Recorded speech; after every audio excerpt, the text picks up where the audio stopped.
We got the 6.0 in here. I believe it's about an 06. Pretty low miles. This thing's immaculate, super clean.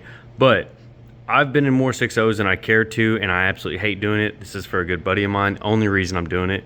But doing injectors on this passenger side or taking your oil rail off, all this stuff, the passenger side sucks. We all know that. If you can pull the cab off or pull the HVAC box off, nice, you got it lucky, but you got to take all that, evac the system down and everything.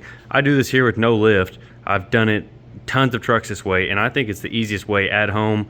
I can have it all tore down and ready to throw an injector back in it within about 45 minutes. So I think this is the easiest way. I don't know if anyone's ever talked about it. I'm sure somewhere. But the way I go about this, pull the battery, pull the fender liner out and everything so that you can get to your valve cover bolts and all that. But once you get the valve cover and everything out, you go to pull this standpipe back here out, and it smacks into the side of your AC box here. If you don't have this loose or drain this out or pull a cab or anything, this standpipe, boom, it runs into the side of the AC box. So the way I do it, some may think it's ghetto, some may think it's a terrible way. Every time I pull your 4 nuts right here off the motor mount, I put a piece of 2x4 or a block of wood against the manifold, against the corner of the block on the starter. I'd rather not pry on that. The exhaust manifold, for as little as this is lifting up, I try to put it right on the runner instead of a center. Boom, you jack it up just a couple pumps.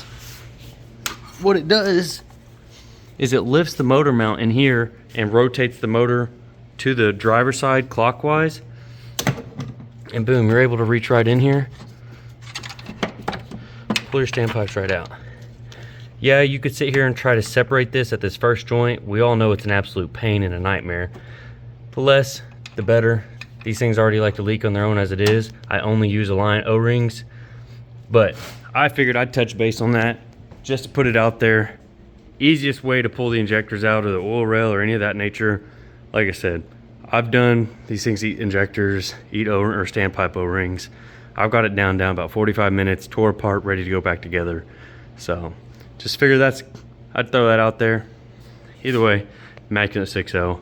Hate working on these things, love them though. But yeah, we'll get this done back together. What it was, I'll throw a screenshot in here real quick. It dropped out the number 3 injector. It was stuck open, so it's just hazing. I can probably add a clip of it. I mean,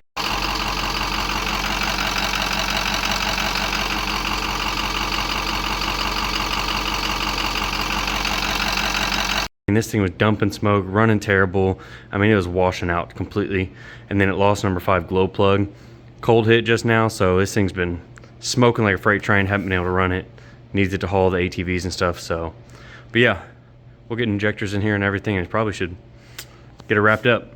Also, for a quick ad that those that don't know it, whenever these are stuck through and they're clipped in, it's kind of a pain in the ass. So if you take an 18 mil deep well, like I was saying, 18 mil deep well, push it on here and wiggle it around a little bit, you'll be able to take this and pop it right out. I mean 6 point, 8 or 12 point, doesn't really matter. Just take 18 mil, pop it on there, push on it, and these will pop right out. And then just a screwdriver, pry bar, your good strong finger, pop them right back in. Simple as that.